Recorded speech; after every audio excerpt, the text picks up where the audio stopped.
सबसे माफ़ी चाहूँगा। 4 बजे का समय दिया था, 4:30 बजे शुरू कर रहा हूँ, लेकिन आपको बता देना चाहता हूँ कि जेएनयू के लिए स्टैंडर्ड टाइम है, क्योंकि यहाँ 4 बजे का अगर समय दिया तो 5 बजे शुरू होता है, लेकिन आप लोग आ गए हैं, इसलिए माफ़ी मांगते हुए हम इस प्रेस कॉन्फ्रेंस को शुरू कर रहे हैं। सबसे पहली बात यह है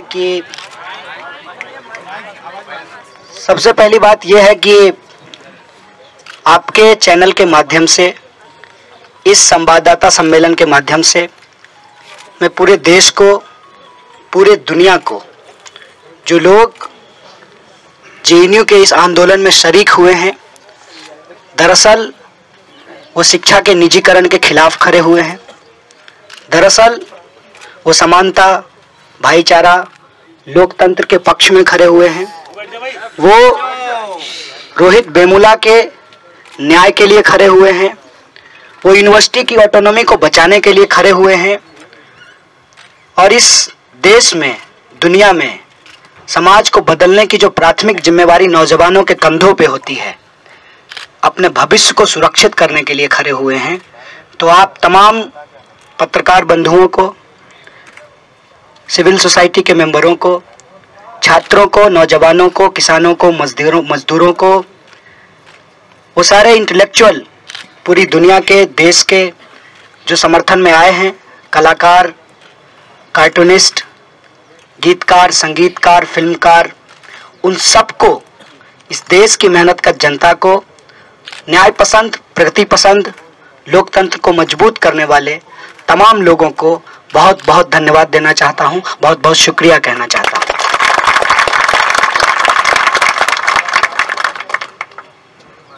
जेएनयू का मसला कोई नया नहीं है, क्योंकि जिस तरीके से आज हमारे कैंपस को मलाइन करने की एक साजिश की गई, ना वो साजिश नहीं है, ना उन साजिशों के खिलाफ हमारा संघर्ष नया है।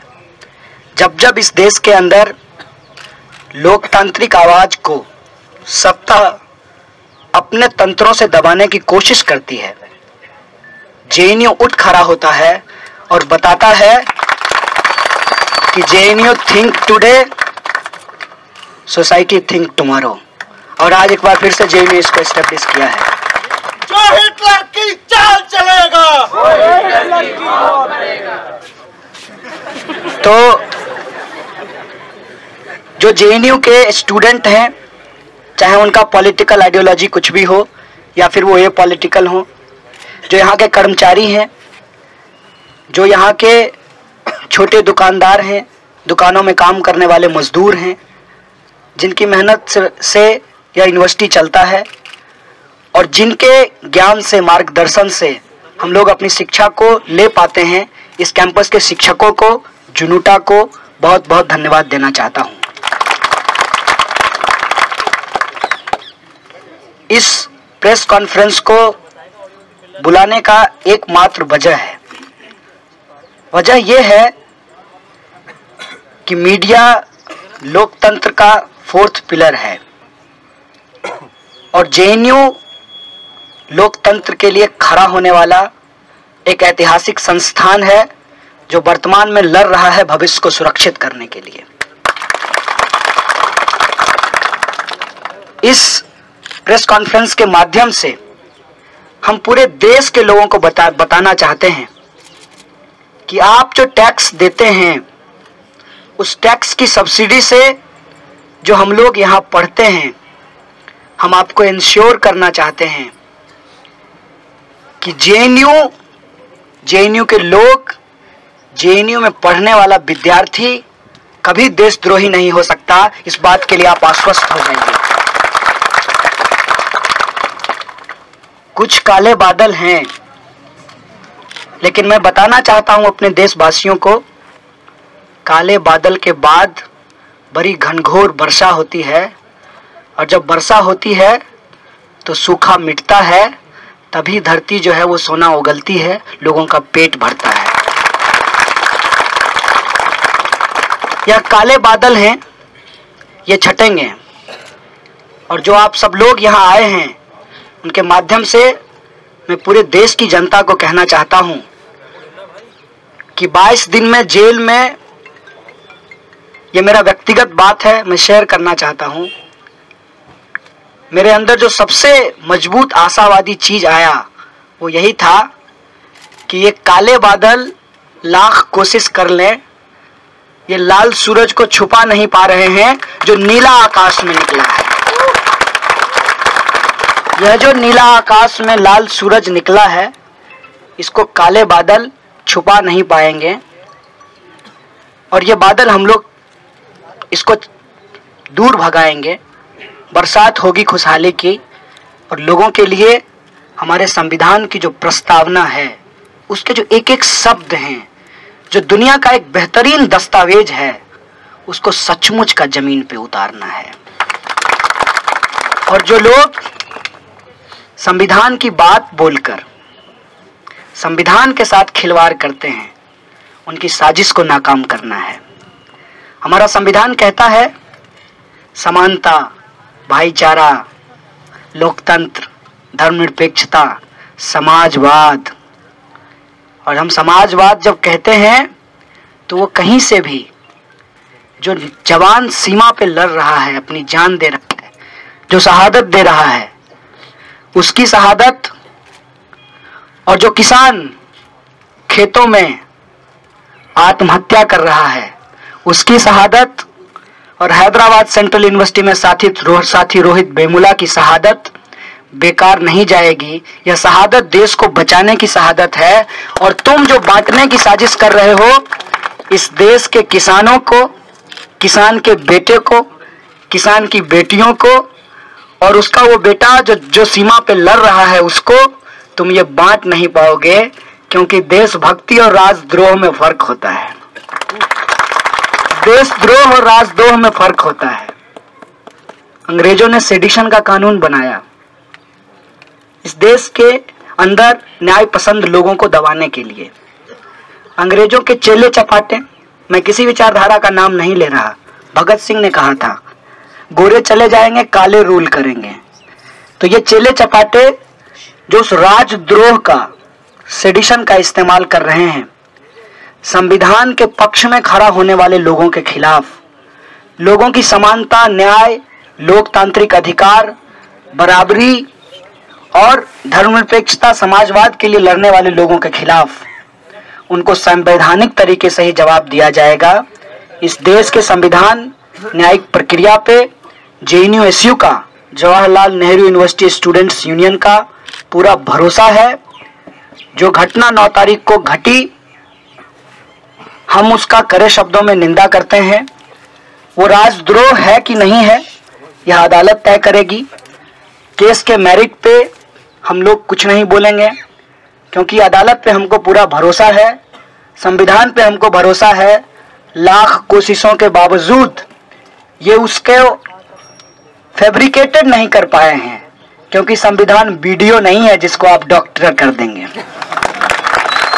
संविधान एक दस्तावेज है जिसको इस देश के महापुरुषों ने, महिलाओं ने, किसानों ने, मजदूरों ने, दलितों ने, आदिवासियों ने, अल्पसंख्यकों ने आजादी के आंदोलन के दौरान उनके जो अनुभव थे, उन अनुभवों से सींच कर उसको बनाया है। इसीलिए तुम इसको डॉक्टर नहीं कर पाओगे। इस संविधान पे भरोसा है, और संविधान में जो सत्यमेव जयते की बात की गई है, सत्य की जय होगी, काली घटा छटेगी।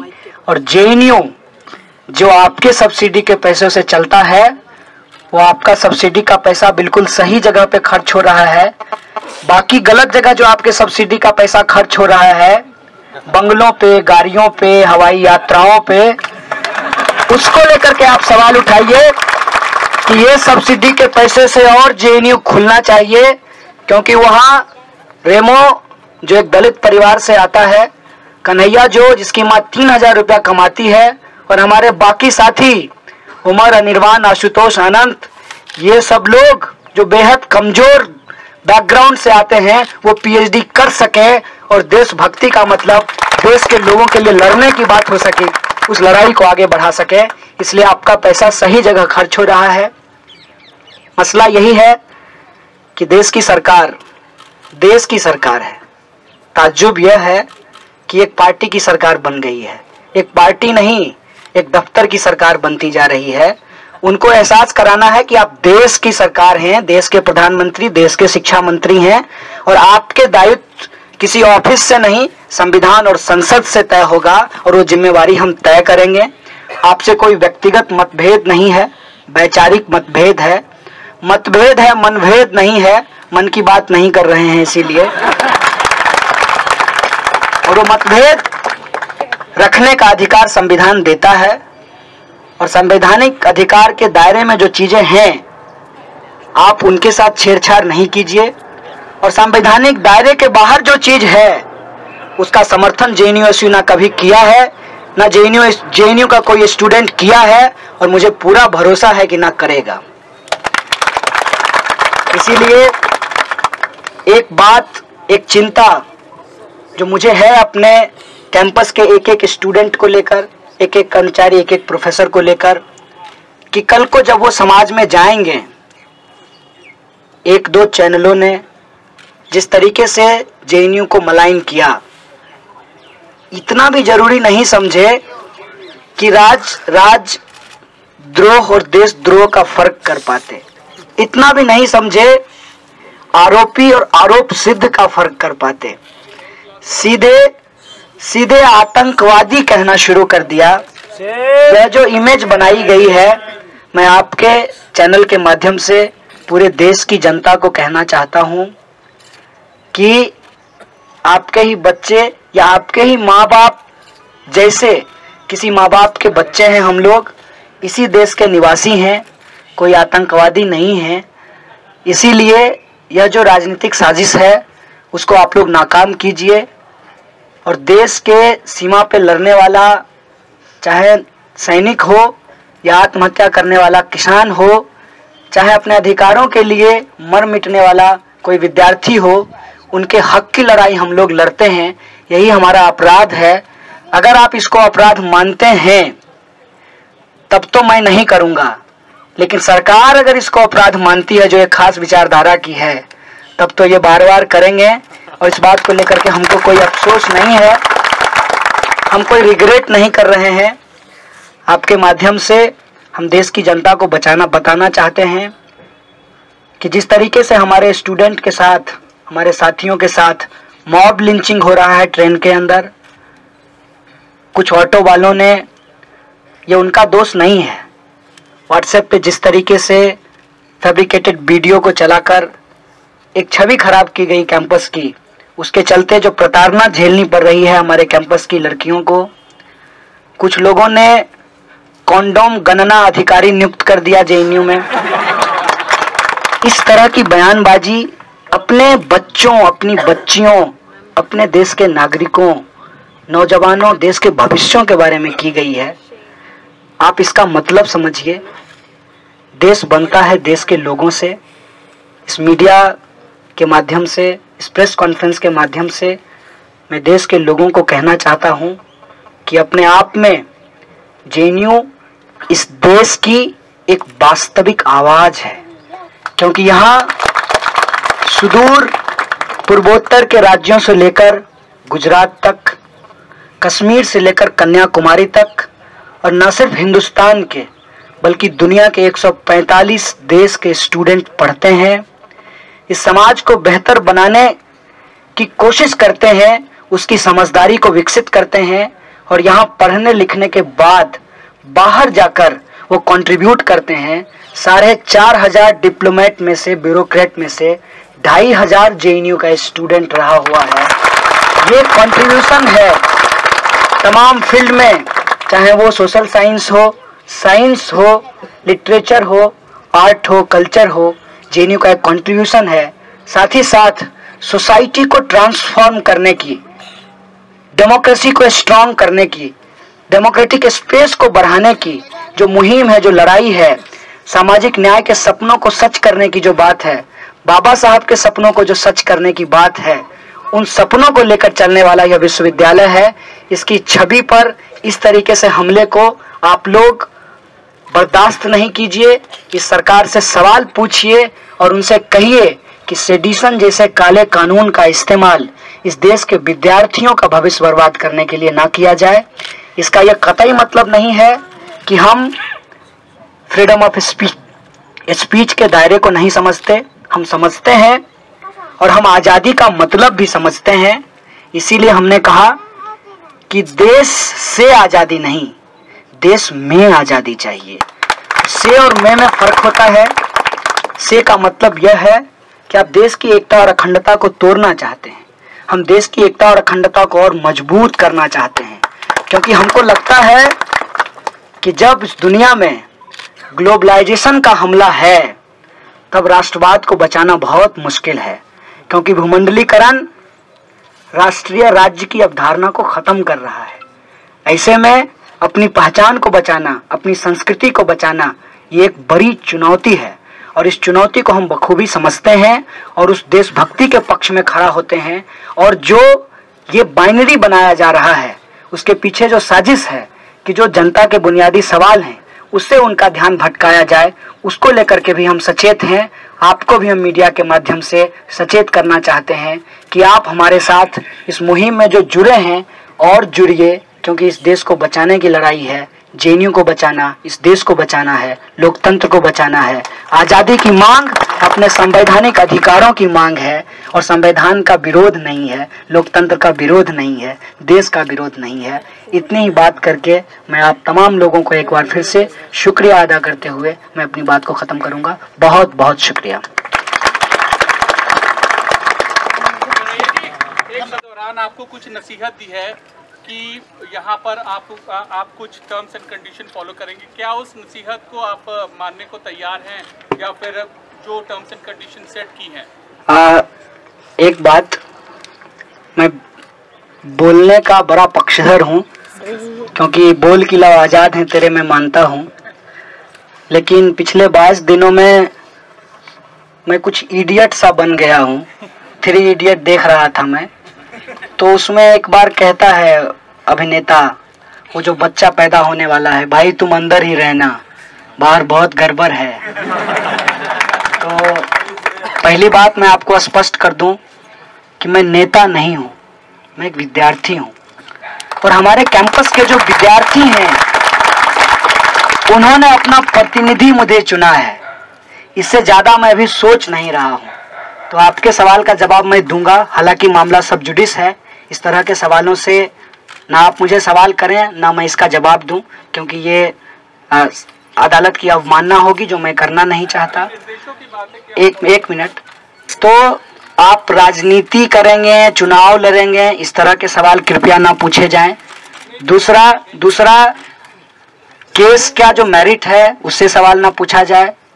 रही बात अदालत को मानने की, बार बार कह रहा हूँ, अदालत को पूरी तरह से मानता हूँ, पूरा विश्वास है न्यायिक प्रक्रिया में।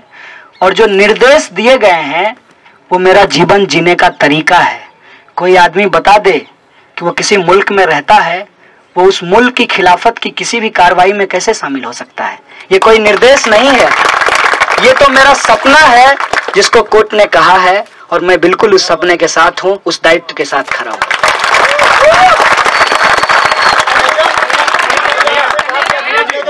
आप एक सेकंड पूछिए प्लीज। 9 फरवरी की जो घटना है वो सब जुडिस है, उस पर आप कमेंट नहीं करेंगे, लेकिन अफजल गुरु को जो फांसी हुई उसको लेकर के जो आपके स्टूडेंट यूनियन ने पोस्टर्स छापे हैं उसमें जुडिशियल किलिंग कही है। हम आपकी राय जानना चाहते हैं कि आपकी राय में अफजल को जो फांसी दी गई थी वो क्या न्यायिक हत्या थी या एक प्रक्रिया के तहत उचित कार्रवाई थी?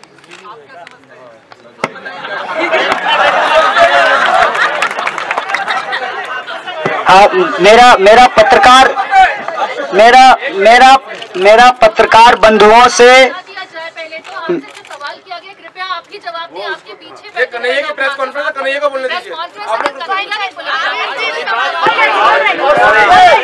पहली बात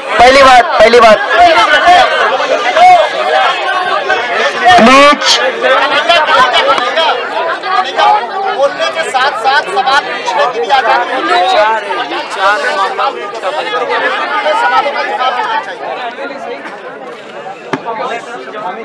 मैं सबसे पहले अपने कैंपस के स्टूडेंट को कहना चाहता हूं, इतना भरोसा आपने अपने प्रेसिडेंट पे दिखाया है, थोड़ी देर और दिखाइए।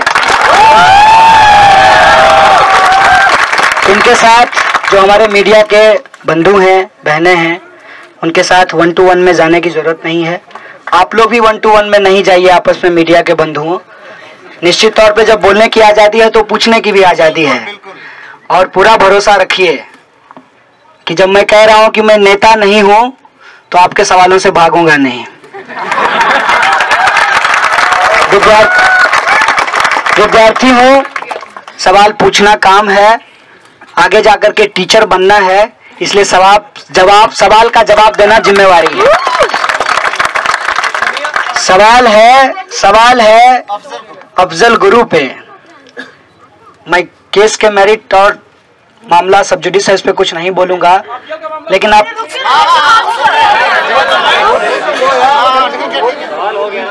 तो इतने अधीर हो गए। मैं तो पूरी तैयारी से आया हूं, मैं बिल्कुल आपसे मुखातिब होने आया हूं, मैं आपको जवाब दूंगा। सबसे पहली बात यह है कि सवाल जब आप पूछते हैं तो आपको यह स्पष्ट हो जाना चाहिए कि मैं कन्हैया एक व्यक्ति के तौर पे एक जगह हूं, मैं कन्हैया JNU-SU प्रेसिडेंट एक जगह पे हूं, मैं कन्हैया मीना देवी का बेटा एक जगह पे हूं। तो इसको घालमेल नहीं कीजिएगा। आपका सवाल अगर कन्हैया के प्रेस कॉन्फ्रेंस से है, स्पष्ट बात कि ये प्रेस कॉन्फ्रेंस JNU के स्टूडेंट्स का है, टीचर्स का है, कर्मचारियों का है। क्योंकि मैं जेल में रह करके आया हूं और छात्र संघ का अध्यक्ष हूं, इसीलिए आपको बोल रहा हूं। ये संवैधानिक जिम्मेवारी है, ये मेरा कोई क्लेम नहीं है, ये मेरा कोई एकाधिकार नहीं है। तो मैं जो बोल रहा हूं स्टूडेंट के बिहाफ पे बोल रहा हूं, लेकिन इसका ये कतई मतलब नहीं है कि मेरी राय से यहाँ बैठे सारे लोग सहमत हैं, वहां उनकी व्यक्तिगत आजादी काम करेगी। कृपया इस दायरे में चीजों को समझने की कोशिश की जाए, ये मेरा आपसे सादर निवेदन है तमाम मीडिया के साथियों से।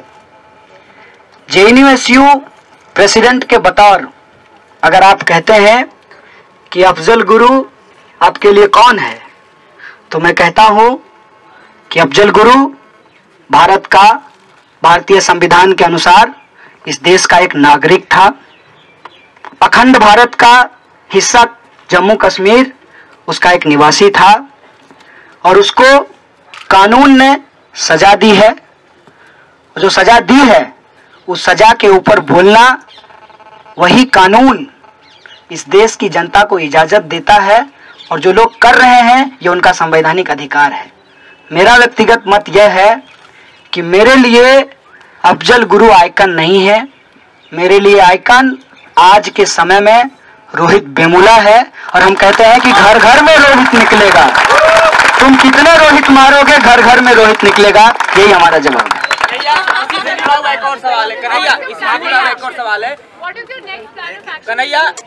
कन्हैया दिस साइड, इसी से जुड़ा हुआ एक और सवाल है। नहीं, आप लोग डिसाइड कर लीजिए पहले कौन पूछेंगे। सवाल है, द सेम क्वेश्चन आप सब्सिडरी है। सवाल है कन्हैया इस साइड। अरे क्या कन्हैया सुन लो कन्हैया, उसी से जुड़ा हुआ सवाल है कि बतौर JNU प्रेसिडेंट बोल देते हैं सर, उसी से जुड़ा थोड़ा प्लान ऑफ एक्शन पे बोल देते हैं। चलिए, शुक्रिया आपका, आप लेडीज फर्स्ट किया आपने, बहुत बहुत शुक्रिया। तो हमारी पत्रकार साथी बहन कह रहे हैं कि आपका प्लान ऑफ एक्शन क्या है। देखिए, मैं विद्यार्थी हूं, मेरा काम पढ़ाई करना है और मेरी तरह हर लोग अपनी पढ़ाई कर सके इसके लिए लड़ाई लड़ना है। तो इसके लिए ना कोई प्लान करने की जरूरत है, ना कोई एक्शन बनाना है। सरकार जब फेलोशिप बंद करेगी तो फेलोशिप शुरू करवाने की लड़ाई शुरू कर देंगे। सरकार अगर कभी रोहित वेमुला की हत्या कर देगी तो उसको न्याय दिलाने के लिए खड़े हो जाएंगे। राजद्रोह के आरोप में किसी को जेल में डाल देगी तो उसे रिहा करने के लिए खड़े हो जाएंगे। और हमें लगता है कि हमारी लड़ाई बहुत लंबी है, इसीलिए कोई विक्ट्री नहीं है, इसीलिए यूनिटी है।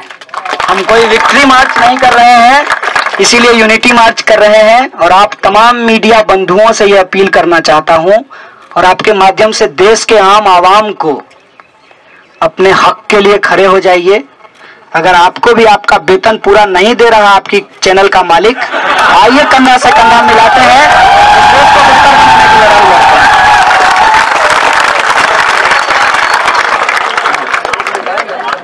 कन्हैया, सवाल वही है कि जो अफजल को लेकर आप बात कह रहे थे। अच्छा, कोई और महिला आ गई? नहीं, इस बार पुरुष हैं।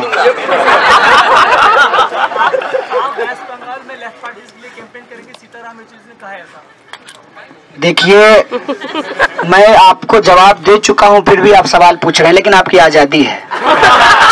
मैं कह रहा हूं कि मुझे इस देश की जनता ने वोट नहीं किया है, मैं इस देश का प्रधानमंत्री नहीं हूं, मैं जेएनयू का एक यूनिवर्सिटी का अदना सा, बहुत साधारण सा, क्योंकि दूसरी यूनिवर्सिटी की तरह हमारा प्रेसिडेंट जो है वो बाउंसर लेके नहीं चलता है, एक साधारण सा आदमी हो और हमारे जैसे ही साधारण लोग इस कैंपस में पढ़ते हैं, उनकी साधारण जरूरतें हैं, जैसे उनके कमरे में खटमल है। तो हमारी प्राथमिकता यह है कि उनकी जो छोटी छोटी जरूरतें हैं जिसको दूर करना यूनियन की जिम्मेवारी है, पहले मैं उसको निभाने की कोशिश करूंगा। बंगाल तो बहुत दूर है सर। इधर आजादी मिलेगी क्या? सवाल पूछ लीजिए।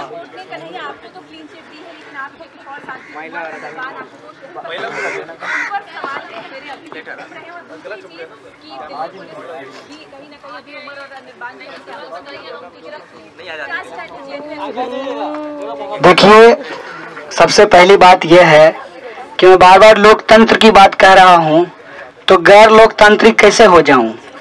मेरे पास अपना एक काउंसिल है, अपना एक कॉन्स्टिट्यूशन है। क्या प्लान ऑफ एक्शन होगा वो काउंसिल मीटिंग में डिसाइड होगा। अभी हम आए हैं, हमारे जॉइंट सेक्रेटरी साहब ने खुद प्रेसिडेंट बन करके काउंसिल मीटिंग कर लिया था, तो वो मीटिंग हम लोग करेंगे सारे काउंसिलर्स के साथ, प्लान ऑफ एक्शन डिसाइड करेंगे। रही बात दिल्ली सरकार की रिपोर्ट का, 22 दिन से जेल में था, रिपोर्ट कैसे पढ़ूंगा और बिना पढ़े आपके बताने से कैसे मान ले जब हम खुद नहीं पढ़े हैं। मैम, एक बार रिपोर्ट पढ़ लेने दीजिए। बिना पढ़े हमारे देश के कुछ नेता स्वयंभू मजेदार वक्ता जो लोकसभा में करते हैं, मैं इस प्रेस कॉन्फ्रेंस में नहीं करना चाहता। एक बार पढ़ लेना चाहते हैं, फिर पोजीशन लेंगे। रही बात अनिर्बान और उम्र की, मैं कह रहा हूं कि किसी के ऊपर कोई सेडिशन का चार्ज नहीं होना चाहिए। क्या होगा नहीं होगा अदालत को तय करने दीजिए। कन्हैया, आ जाऊं मैं अब सवाल लेकर? क्या ये बहुत लंबा प्रेस कॉन्फ्रेंस चलने वाला है क्या? चलने दीजिए। कन्हैया, दो अहम मुद्दे यहाँ इस कैंपस से उठे थे। एक बात बताइए, तो आप लोग मिलते हैं एक छोटे से ब्रेक के बाद, कुछ ऐसा भी होगा क्या? कन्हैया, दो अहम सवाल इस कैंपस से उठे, जिन सवालों का जवाब जाहिर तौर पर आप दे रहे हैं और जेएनयू के प्रेसिडेंट होने के नाते। आप कौन से न्यूज चैनल से हैं? और मैं न्यूज नेशन से बोल रहा हूँ। अच्छा सर। ठीक है, एक सवाल जो कि अफजल को लेकर था, जाहिर तौर पे आपने कहा कि वो जो कोर्ट ने फैसला लिया वो अपनी जगह है, उस पर बहस जारी रहेगी, वो संविधान आपको अधिकार देता है। आप अफजल को लेकर कोर्ट के फैसले के साथ खड़े हैं या उसके बहस के साथ खड़े हैं? दूसरा सवाल कश्मीर को लेकर,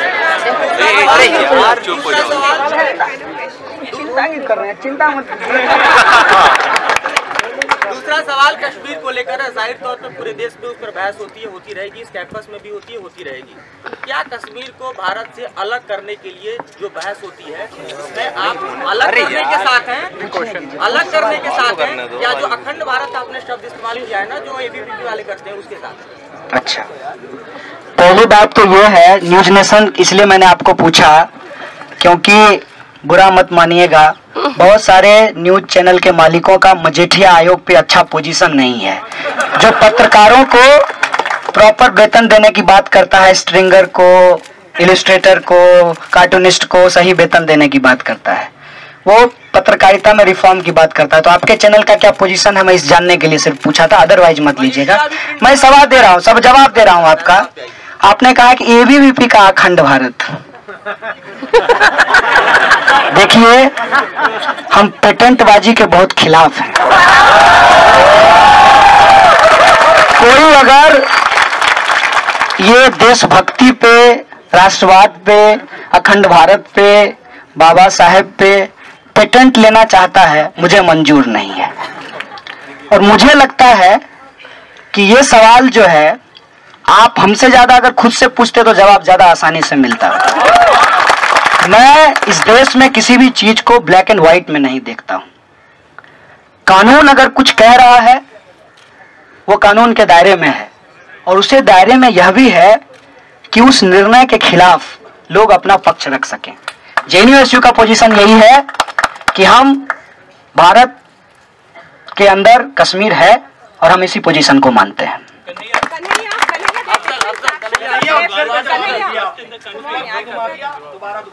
अफजल पे क्या स्टैंड है आप मानते हैं?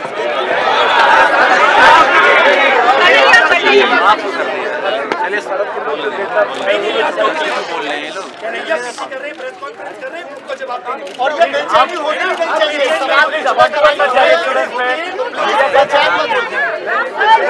नहीं चाहिए।